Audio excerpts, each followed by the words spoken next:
So, hello everyone. Thank you for joining us at Colegau Cymru's VocTalks, which are a series of webinars that are taking place this week from former further education learners and who are now working in their industries. So what we're going to do is we're going to be talking to a load of people from a load of different jobs. And today we're talking to the wonderful Adam Gaunt-Evans, who is currently working in the Three Eagles in Llangollen as the executive chef.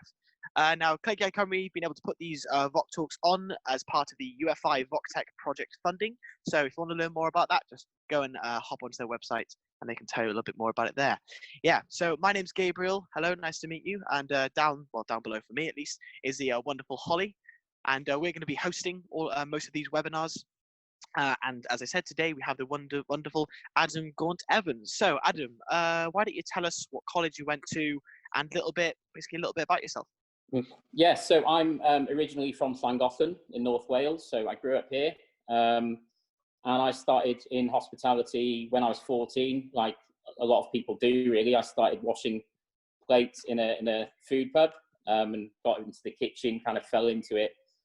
So by the time I was ready to leave school, catering college was the natural option. We had Coleg Cambria on our doorstep over in Wrexham, so I enrolled as a MVQ student. And yeah, basically we had a brand new restaurant at the time with the great Paul Miles. We unpacked the kitchen and set up a new restaurant. I was the first year for that. And I spent a year full time at college whilst doing a day release at a hotel, a really good hotel called the Bryn Hall, which happened to be in Llangollen with a really great chef. So I went day release there, and then after a year I was offered a full-time job at the hotel, and I spent the next year doing day release in college. So I got a bit of both worlds. Okay, so so that's pretty busy on the college front then. Yeah. Yeah. So what kind of work have you been doing after that? I've heard you have something like 20 years of experience in this industry, so you must have been around quite a bit. Been at it a while, yeah. So after my apprenticeship, when I'd finished my MVQ in college, so I spent about probably 2.5, 3 years in total.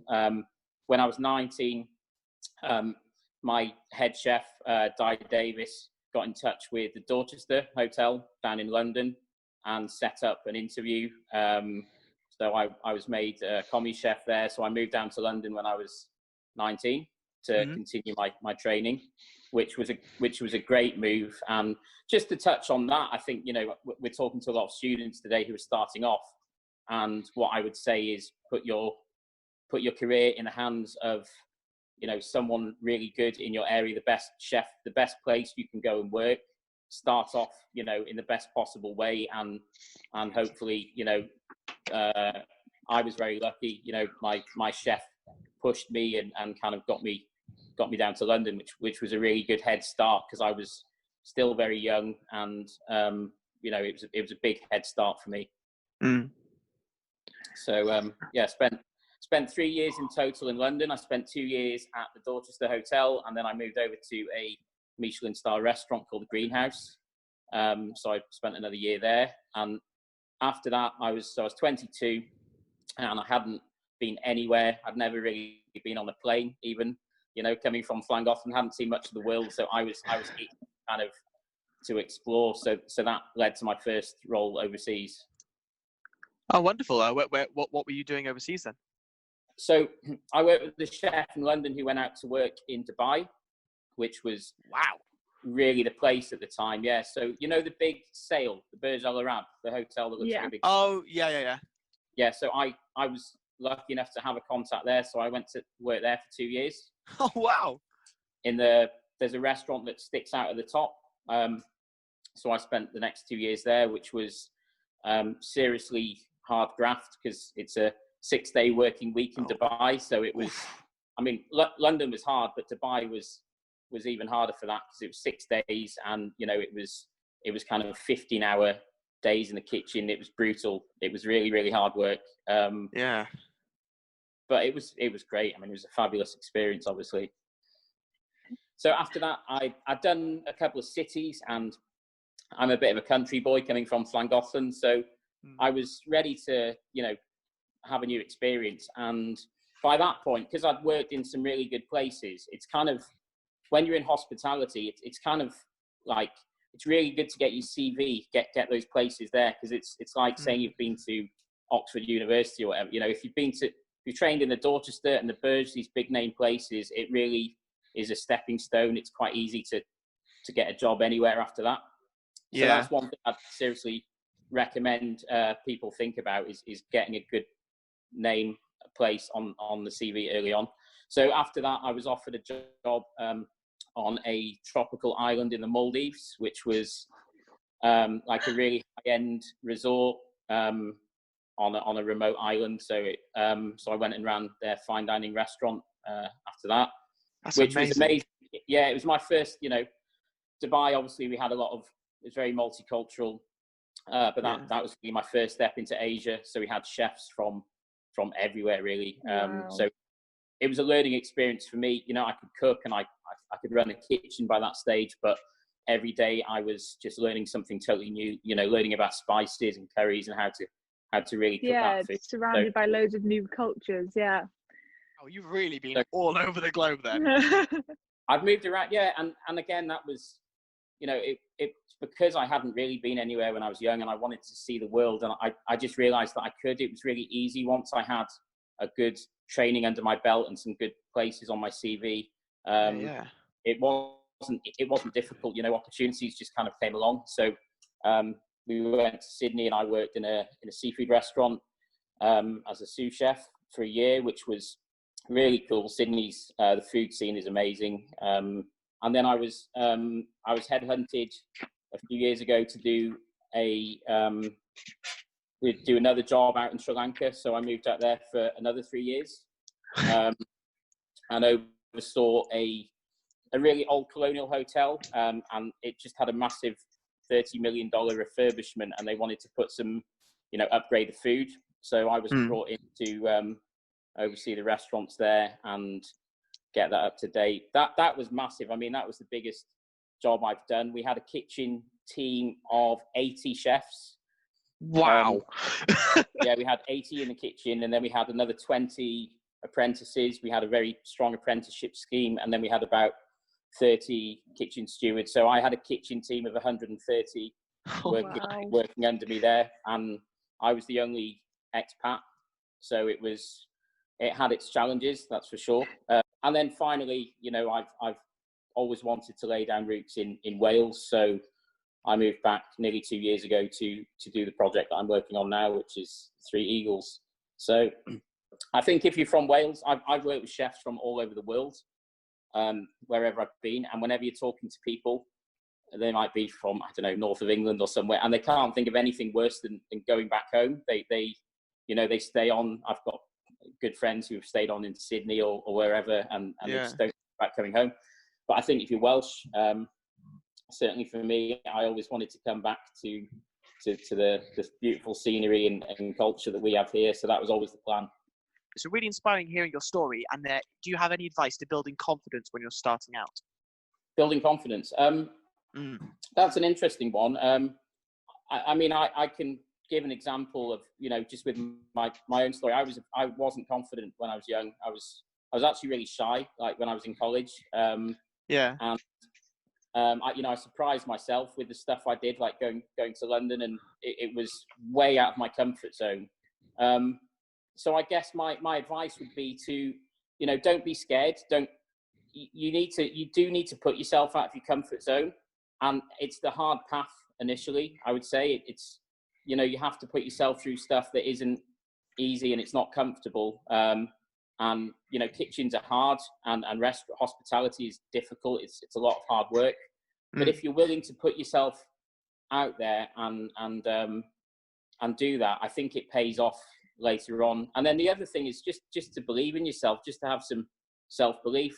I mean, Wales is a very small country, and there's not necessarily the opportunities in kind of rural areas where that you would get in bigger cities. Obviously, that's although there are lots of great places to work all around Wales, but I think just believe in yourself, and that anyone can go off and and do it. It's just having that self-belief and the determination to see it through, really. When you've got these older chefs who've been doing it for years, and you, when you're young and you start off, you just can't imagine how they're able to do what they do. So I remember being, 17 years old in college and watching chefs like Paul, and they just made everything look so easy.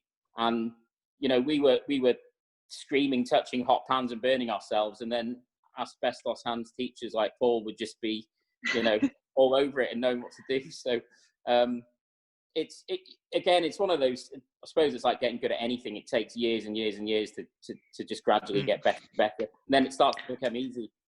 Yeah, after my apprenticeship with Gyda'r Davis, who was my first chef, he really put me on that path. He taught me so much in that couple of years, and then encouraged me to go to London. I honestly don't think I would have gone off my own back. I can actually say no, I probably wouldn't. So that was a massive turning point for me. And then every job, every step after that was kind of quite easy. Kind of making the move to go from Llangollen down to London was the biggest step that I ever made. Yeah. Where do you feel you gained the most experience and realised you could grow to run a kitchen? Oh, that's a good question. I suppose everywhere you work, you take different stuff, really. When I worked in Dubai in the Burj Al Arab, it was a really high pressure environment. So just imagine, so there was 180 chefs in the hotel. It was a big brigade. Wow. So I still can't get my head around that. Yeah, it's huge. Lots of different kitchens. And so our kitchen alone, we had about 20, 25 chefs, I guess. And just managing, so there's a kitchen position, which is chef de partie, which I was, you might have heard that, which means you're basically in charge of one of the stations of the kitchen. So Okay. I was there as a chef de partie. I think I was the youngest chef de partie in the hotel, which I was very proud about at the time, because I kind of started young, so it stood me in good stead.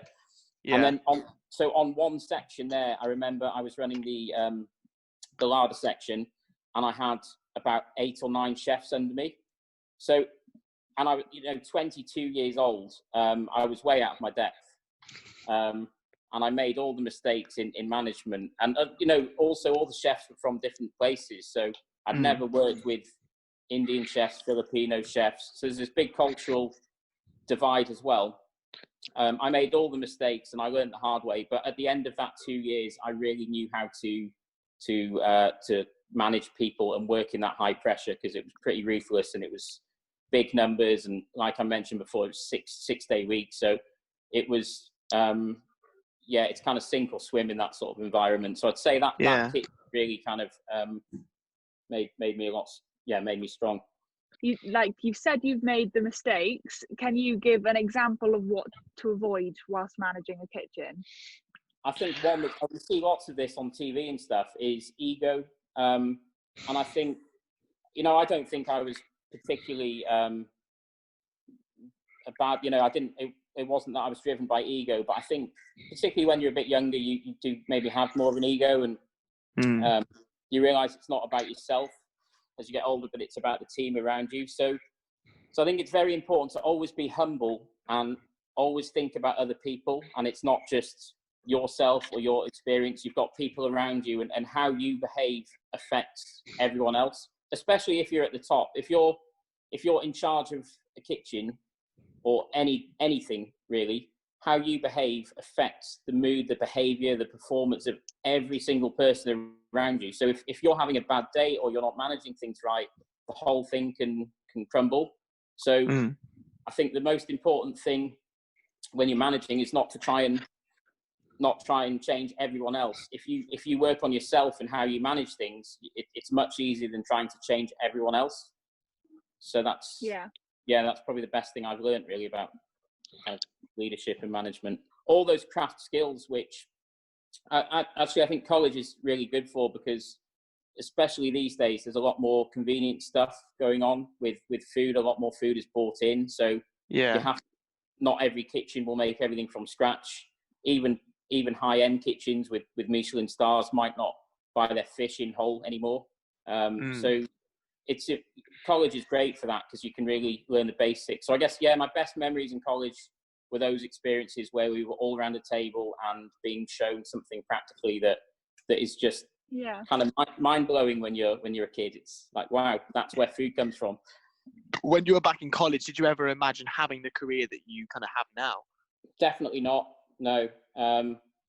I didn't really know. I knew I wanted to push myself. I think I was always driven within our group in college. I knew that I wanted to be a head chef. That was my dream. So, but no, not really. No, I didn't have any clue. I just took things as they came along, really, and seized the opportunities. And I knew I wanted to travel, but I had no idea that I would have, been able to travel so much. So I feel very, very privileged, really. It's so important. And, when it comes to food provenance, I've been banging on about this for years. And Gyda'r, the first chef I worked with, was huge on Welsh produce. This is going back, more than 20, 25 years, where his menus were screaming with Welsh produce. And it's something that stayed with me, something we strongly believe in at the restaurant. But sadly, with the times, a lot of these kind of corporate companies have looked more at bottom lines and spreadsheets than that. And it's changed a lot of things. But I think younger people now as well, like the millennial generation, it's very important for people to be doing stuff that's that they believe in. And I think the provenance on menus will be more important than ever when we reopen. Like, who else have you cooked for that's famous apart from, Donald Trump is a big one? Is there anyone else? Yeah, so in the Dorchester in London, it was A-list celebs all the time. Yeah. Oh, wow. So one of the biggest ones I cooked for Nelson Mandela. Really? He used to stay there. Wow. Tom Cruise used to own a room in the hotel. Yeah. So Wow. when he was married to Nicole Kidman, so they were there a lot. All sorts of people there. Amazing. Yeah. Wonderful. Well, I think that kind of wraps everything up quite nicely. Awesome, yeah. So Adam, is there anything you'd like to say as a finishing statement, or anything you want to advice?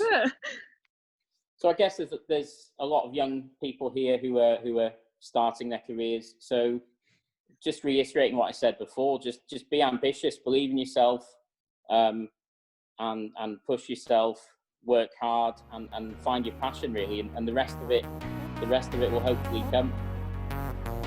Amazing. Perfect. Thank you very much. Thank you very much.